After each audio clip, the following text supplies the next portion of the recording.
Ok. Doctora, Empecemos, Alan. sí, está bien. Déjenme nomás comparto la pantalla. Ya. Validamos. ¿Alguna duda, pregunta acerca de lo de ayer? Se nos pasó un poquito de lo de, también por ejemplo, de la clasificación, muchachos. En el manual SER viene una clasificación por órgano diana. No sé si la tengas por ahí, Alan. Creo que la que había traído, que es la del manual, déjenme la vuelvo a Ajá, poner. del manual SER, la del manual SER. Es esa, pero hay otra que es otro cuadrito, hay otro recuadro, esa que es la, exactamente, que es por órgano diana, ¿ok?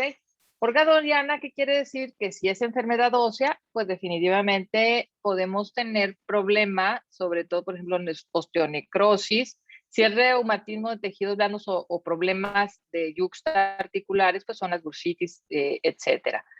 Órgano diana, por ejemplo, membrana sinovial, artritis reumatoide, lupus o algunas otras de ellas. Cartílago, pues por ejemplo, osteoartritis. Todo depende del órgano blanco, también del órgano diana para la clasificación.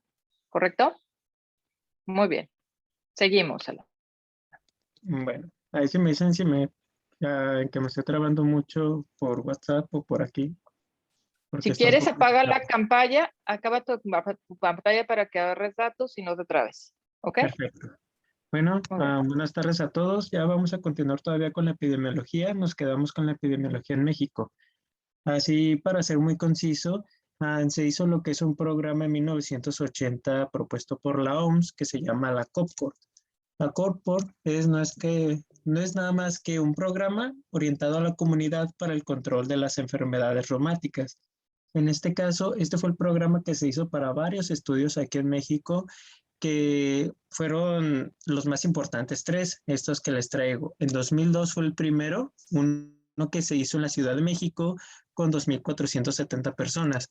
En resumen de este artículo, de este estudio, se menciona que existió entre un 17% de prevalencia de síntomas musculoesqueléticos y a fin de cuentas enfermedades reumáticas en esta población. Y como había mencionado ayer, coincide con la mayor prevalencia se la llevan las mujeres. En el 2011 se hizo otro en Nuevo León, México, pero ahora con una población mayor, en este caso de 4.713 personas, teniendo el mismo resultado de una prevalencia de hasta un 17%. Y de igual manera en las mujeres hubo una mayor prevalencia. En ese mismo año y con el artículo que la doctora nos pasó ayer, se hizo otro en México, pero ahora en 5 regiones. En este caso, el mismo estado de Nuevo León, en Yucatán, Sinaloa y Chihuahua, teniendo una población aún mucho mayor de hasta 11.602 personas. Aquí no se aleja de la realidad del mismo porcentaje, en este caso un 25%, no tan alejado del 17% de los anteriores estudios. Y con lo mismo, las mujeres se llevan la mayor prevalencia. Ahora bien, cada uno tiene sus propios porcentajes en cuanto encontraron de enfermedades reumáticas en la población.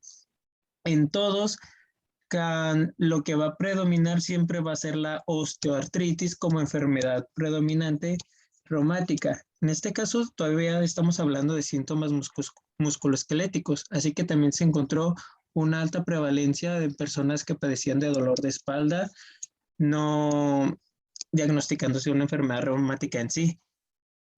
También se vio un alto porcentaje de fibromialgias en el 2002, en el 2011 también, y de artritis reumatoide encontrándose 0.3%, 1.6% y 0.4%. Pero vuelvo a recalcar, estas son las tres enfermedades más comunes reumáticas. Doctora, ¿Está bien, doctora? Sí, Diego. yo tengo una duda. En el caso del dolor de espalda, en varios libros ya que lo mencionaban, tanto el lumbar como el torácico. ¿Hay alguna diferencia en cuanto a la etiología de cada uno o son muy similares en los dos? ¿O por qué lo No, llaman sí hay así? diferencias, sí hay diferencia. O sea, realmente todo lo engloban como dolor de espalda, que puede ser lumbar o torácico, ¿ok? Pero, por ejemplo, dolor torácico puede ser secundario también a artrosis, que es lo más frecuente junto con lumbalgia mecánica a nivel, bueno, lumbalgia ya su nombre lo dice, es a nivel lumbar. Pero, por ejemplo, a nivel lumbar, sí hay una diferencia. ¿Por qué? Porque ahí puedes encontrar algunas enfermedades, sobre todo inflamatorias sistémicas, como la espondilitis anquilosante, y que pueden malinterpretarse o que cae dentro de lo que son los dolores de espalda, pero es de un grupo diferente. ¿Ok? Ok, Pero están englobados en una sola zona, a final de cuentas. ¿Ok? gracias. Sí, gracias. Continuamos. ¿Seguimos, Alan? Ok, Ujú. eso fue en México. Ahora bien, con el mismo programa de la COPCOR se hizo un estudio ahora desde 1982 a 2016, una recopilación de todos estos datos en varios países de América Latina, teniendo México, Brasil, Cuba, Perú, Guatemala, Venezuela y Ecuador. Predominando todos estos estudios, los estudios de México, el que ya les mencioné de 2002, el de 2011, y también se hizo otro en el 2016, pero recopilándose en este mismo. Ahora bien, aquí vemos los mismos resultados. Osteoartritis se queda con el mayor porcentaje de enfermedades reumáticas. Luego le sigue artritis reumatoide y después las fibromialgias. Vemos aquí, pues en el cuadro, trayéndoles que en la muestra de 2002 se vio que la osteoartritis tenía hasta un 2.3%, para después pasar al 2011 hasta un 10.24%. Esto puede verse debido a que pues ya ha ido aumentando la tasa de vida y por ende las personas de 60 a más pues han aumentado en porcentaje. Y Más que pues nada la tasa de vida, que fue de lo, ya tú lo dijiste, la población. Acuérdate, la población estudiada, que fue en los primeros artículos, fueron menos población, fueron menos regiones, y esta, la última, incluye zonas del norte, en el cual, ¿qué creen que sea más prevalente el problema articular degenerativo, muchachos? Por índice de masa corporal, ¿en el sur o en el norte? en el norte. Norte, En el norte. norte. Norte. Entonces, por eso se dispara finalmente en los estudios posteriores o en los resultados posteriores, Alan. ¿De acuerdo? Muy bien. Bueno, lo mismo hemos estado viendo que la artritis reumatoide también ha ido aumentando lo que es porcentaje debido a que el mayor tamaño de la muestra en la población. También vemos la ¿Y saben fibromialgia. por qué? Eso tiene que ver, también uno de los subanálisis que hacen es que los pacientes con artritis reumatoide ya son más diagnosticados que hace más tiempo. Esa es una de las cosas, ¿ok? Ya no se engloban como a lo mejor algunos otros reumatismos y tienen un diagnóstico más oportuno, que eso es beneficioso a final de cuentas para el paciente, ¿de acuerdo? Probablemente la prevalencia es mayor, pero la incidencia sigue siendo la misma, a final de cuentas, solamente que tenemos aparentemente más incidencia, pero ¿por qué? Porque se diagnostica más, ¿ok? Uh-huh. Y pues bueno, eso es lo que quería Y recalcar. esta tablita, muchachos, y este artículo lo vamos a utilizar mucho en las primeras clases y en algunas otras, pues prácticamente en todas, porque esta es la incidencia, porque tenemos incidencia mundial y esta es la incidencia que nosotros tenemos registrada en México, ¿ok? Para fin de cuentas, este artículo nos va a servir en todo el semestre en cada clase. Muy bien, ¿seguimos? Bueno, y una última cosa es que esto es de enfermedades reumáticas, pero en sí los dolores musculoesqueléticos se reportaron incluso la mitad del tamaño de la muestra en México en el 2016. En el 2011 en un 25%, que pues es como una tercia de la parte, al igual que ahora en México en el 2002, nada más una quinta parte. Hemos estado viendo entonces cómo va aumentando mucho más este tipo de dolores. Y es que este cuestionario fue muy sencillo. Primero, fue abierto. ¿Tenía dolor musculoesquelético? Sí, no. Ok. El primer filtro era si tenía o no tenía dolor musculoesquelético en los últimos 3 a 6 meses, ¿verdad, Alan? Bueno, Si aquí decía que los sí, últimos 7 días. 7 días, perdón, sí, pero ya después pasaba un subanálisis y ya lo ibas categorizando. Pero entonces eran unas variables dicotómicas, sí, no. Entonces, si era no, ese paciente se excluía. Si era sí, pasaba a un segundo filtro, ¿de acuerdo? Para poder nosotros hacer todo esto. Muy bien. Bueno, ahora, el otro artículo que nos mencionó la doctora Antier fue uno que se enfocaba en la epidemiología de las poblaciones indígenas, no solo de México, sino de América Latina.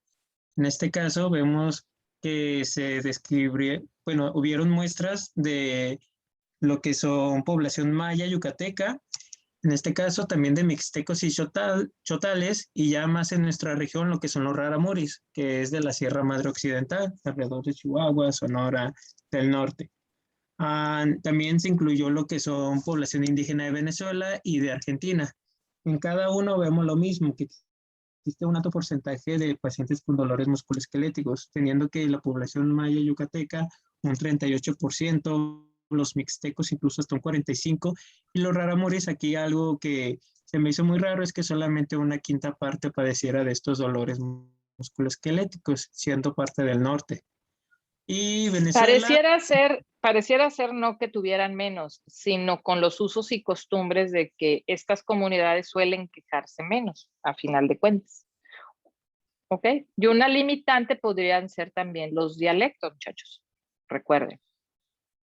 Sí, doctor, o sea que pueden estar subdiagnosticados. Quizás Exactamente. muchísimo más altos, pero subdiagnosticados. Ustedes ya lo han visto cuando hacen los diseños de los estudios, eso ya lo vieron ustedes en estadística. Tenemos lo que son las variables de sesgo, ¿ok? Y eso siempre lo tienes que ver en los artículos que ustedes revisen y en los artículos a final de cuentas. Cuando ves una disparidad, siempre tienen que ver las variables, siempre tienen que ver el probable factor de riesgo de sesgo de los estudios. Eso es para irnos enseñando también a evaluar los artículos, ¿ok? y bueno, ya por último recalcar es que la osteoartritis se sigue quedando con la primera enfermedad más frecuente en cuanto a las reumáticas en estas poblaciones, al igual que las vimos en las anteriores. Pero eso, quería recalcar el gran porcentaje que hay también en estas personas de padecer este tipo de enfermedades. Ahora bien, eso en cuanto a epidemiología. Ya por último tenemos el impacto económico y social. Primero mencionándoles que existe una mortalidad general de estas enfermedades de solamente un 0.23% pues en sí. Esto quiere decir que por cada 100,000 personas, 2.3 van a morir. Pero eso no es lo más importante. Lo más importante es el porcentaje de discapacidad que generan estas enfermedades, teniendo hasta una quinta parte, un 21.3% de discapacidades por estas. Un dato aquí en México que nos mencionan es que por cada 1,000 derechohabientes en el IMSS, 1.38 personas van a padecer discapacidad por algún dolor musculoesquelético. Incluso también varios estudios, en este caso la AMEPAR, que es la Asociación Mexicana de Familiares y Pacientes con Artritis Reumatoide, recalcó que existe un coste elevado por paciente que padece estas enfermedades de hasta 45,000 a 50,000 pesos mexicanos por cada uno, siendo pues una cantidad muy grande, ya sea que lo pague el gobierno o propiamente el paciente. Eso no es lo peor es que incluso hay un impacto propiamente en la persona, debido a que existe una búsqueda para su atención médica por estas enfermedades muy tardía, teniendo incluso promedios de la aparición de la enfermedad hasta que se diagnostica incluso de una década, de 10 años. En la artritis reumatoide se mencionaba que existe un diagnóstico tardío de hasta 5 años. Es por ello que existe una gran incidencia mayor de complicaciones y casos graves por estas enfermedades. También otra Aquí cosa... hago un paréntesis, muchachos. ¿Han hecho el análisis de las facultades de medicina a nivel nacional de las materias que se llevan? Obviamente ha habido mucha reestructuración de acuerdo a las materias llevadas en otras facultades, ¿ok? Les decía, por ejemplo, en la UGED llevan reumatología, no sé quién tiene amigos en la UGED. ¿Nadie? No los pueden ver. No sé, así. ¿Eh? ¿En la UGED o en la UAD? En la Yo UAD tengo, lo siento, yo tengo amigos en la UGED, doctora. En la UGED. Si no estoy mal, en la UGED creo que llevan en el quinto o en el sexto semestre reumatología. Sí, más o menos por ahí. Sí, es lo que les decía. No han tenido mucho contacto con materias clínicas. En la UAD creo que es el octavo semestre, creo, no sé. Pero en algunas facultades de medicina, ¿qué creen? No se lleva todavía la materia de reumatología. ¿De acuerdo? ¿Y de qué depende que tengas este retraso de diagnóstico? ¿Qué creen, muchachos? van con el general y pues el general los diagnostica mal. No que los diagnostique mal, vamos a evitar O más esa bien cuestión. que no se tiene Más bien, conocimiento desconoce. apropiado, ¿no? El conocimiento del médico. Exactamente. Desconoce las patologías. Los manda Sí. con el trauma en lugar de con el O muchos pacientes actualmente, ¿qué es lo que hacen? Hay una campaña ahorita de los que estamos haciendo los reumatólogos contra unos suplementos que han aparecido por ahí, ustedes los han visto. Los suplementos milagro, ¿ok? Remeflex, Remsorgracian, Artriquín, Ajorrey, todas esas cosas. El procedimiento es que también la idiosincrasia de los pacientes también buscan algún otro remedio antes de acudir con el médico. Segundo, muchas de las veces el médico de primer contacto, vamos a decir que no es que los diagnostique mal, sino que tiene una limitación para el diagnóstico porque a lo mejor él no tuvo contacto con estas materias, con la materia de reumatología o alguna otra cosa. ¿De acuerdo? Y tercero, a lo mejor sí tuvo el contacto, pero no fue capaz el alumno, que es lo que necesitamos aprender en este semestre, de valorar cuál paciente iba a requerir una atención continua y de los estudios que se le deben de solicitar y con quién referirlo, ¿de acuerdo? Para apoyo. Y cuáles sí son los que deben de recibir atención temprana. La artritis reumatoide, les tengo una noticia, muchachos. Actualmente se está haciendo una clínica de artritis temprana, esto fue por el Colegio Mexicano de Reumatología. ¿Y a cuánto creen que disminuyó el tiempo de atención? También tiene que ver que otra cosa, muchachos. El acceso a qué? A redes, el acceso a la tecnología. El paciente ya puede, o los hijos, o los nietos, etcétera, googlear y todo el mundo quiere artritis. El problema es que es un arma de doble filo. ¿Por qué? Porque muchas de las veces ya ellos buscan, se hacen sus estudios y van, incluso contigo, ya quiero mi tratamiento y quiero esto. A ver, espérame. Entonces, si ya buscó con el doctor Google, va por una segunda opinión con la doctora Yahoo, a final de cuentas, ¿no creen? No, entonces también tenemos que ubicar nosotros y es responsabilidad de nosotros dar una educación al paciente de orientación.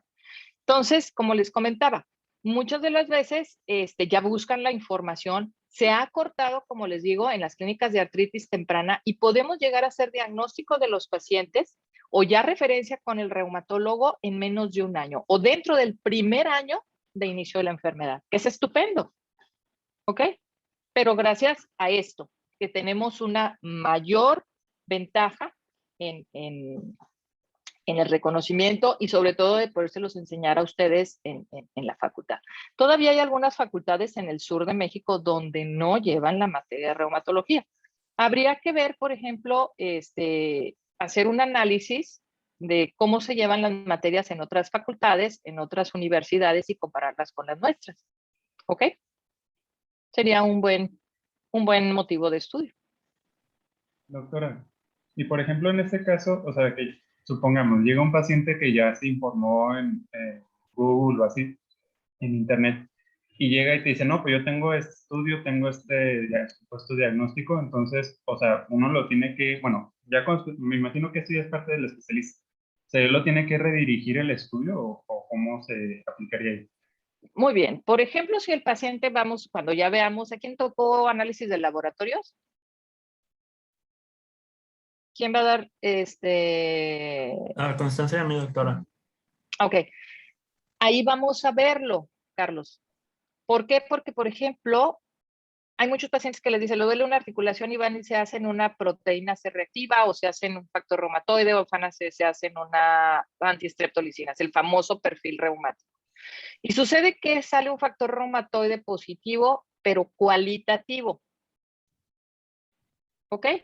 Entonces, cuando ya veamos exámenes de laboratorio, vamos a decir si es lo mejor hacer por cualitativo o por cuantitativo. Y acuérdense que un solo examen de laboratorio no te va a hacer el diagnóstico. Tendría que ir acompañado de manifestaciones clínicas y se cumplan en el tiempo y forma. Por eso tú vas a tener la capacidad de saber en qué enfermedades puede estar presente el factor reumatoide, la capacidad de dilucidar. Si tú nada más ves factor reumatoide positivo, cualitativo, le vas a decir al paciente, a ver, espéreme, porque el factor reumatoide positivo, cualitativo, hecho por esta técnica, no me adelanto, ¿de acuerdo? Tiene una probabilidad de que usted, este resultado sea un falso positivo. Ok, si usted no tiene la sintomatología, hay que repetirlo, hay que hacerlo cuantitativo. Si usted tiene antecedentes de riesgo, chalala, tabaquismo, historia de antecedentes de artritis en familiares. Ah, ok, ¿sabe qué? Vamos a estudiarlo bien y vamos a confirmar si realmente ese factor reumatoide es positivo o forma parte de algo que apareció ahí. Ok, por ejemplo, en el COVID, muchachos, las infecciones COVID, por ejemplo, vamos a poner dengue, chikungunya, todas las enfermedades infecciosas. Cualquier enfermedad infecciosa te puede dar aparición de autoanticuerpos, claro, ¿de acuerdo? De hecho, hay mucho fenómeno de autoinmunidad, muchachos, posterior a la infección de COVID. Hay un artículo muy padre que acaba de salir en el New England Journal of Medicine de todas las manifestaciones y todas las implicaciones de COVID-19 a nivel de todo el organismo, y es impresionante todas las manifestaciones y todo lo que te puede desencadenar y que puede dar paso a que hagas un diagnóstico de otra enfermedad, y prácticamente fueron secuelas de inmunológicas de COVID. Entonces, vamos a tener que estar súper atentos. ¿De acuerdo, Carlos? Sí, Bien, ¿quién más preguntaba, Iñaki? ¿Quién más preguntaba? ¿Tú, Manuel? Ajá. ¿Mavi? Doctora, ¿cómo se llama el artículo que dijo? Ahorita implicación, ahorita lo busco, ahorita te lo paso. Está Gracias. padrísimo. Ok. Doctora, yo Muy le bien, quería seguimos. preguntar, perdón, doctora, nada más así rápido, si específicamente aquí en la región lagunera se tiene como algún registro o estadísticas de cuáles son las enfermedades reumatológicas más prevalentes. No, pero me gustaría hacerlo. ¿Cómo ves, Luis? Si tu objetivo es quedarte a investigación, ¿cómo ves? Sería muy bueno. Sería interesante porque tengo como 3 tías que se autodiagnosticaron con fibromialgia, doctora, de Google, entonces yo creo que estaría interesante Y es ver. que y es la enfermedad de moda, es la enfermedad de moda y todo, nada más que sí tiene todos sus criterios. Entonces, ahorita todos quieren, bueno, que son fibromialgia. No, tiene sus criterios, ¿ok? Pero sería un buen, digamos, como para protocolo. Muy bien, de investigación, sería excelente. Los que se estén planeando quedarse en investigación, muchachos. ¿Eh? Deje reinicio la sesión antes de continuar, doctora, para que no nos corte. Sí, muy bien, Alan. Muy bien. Va a ser en el mismo enlace.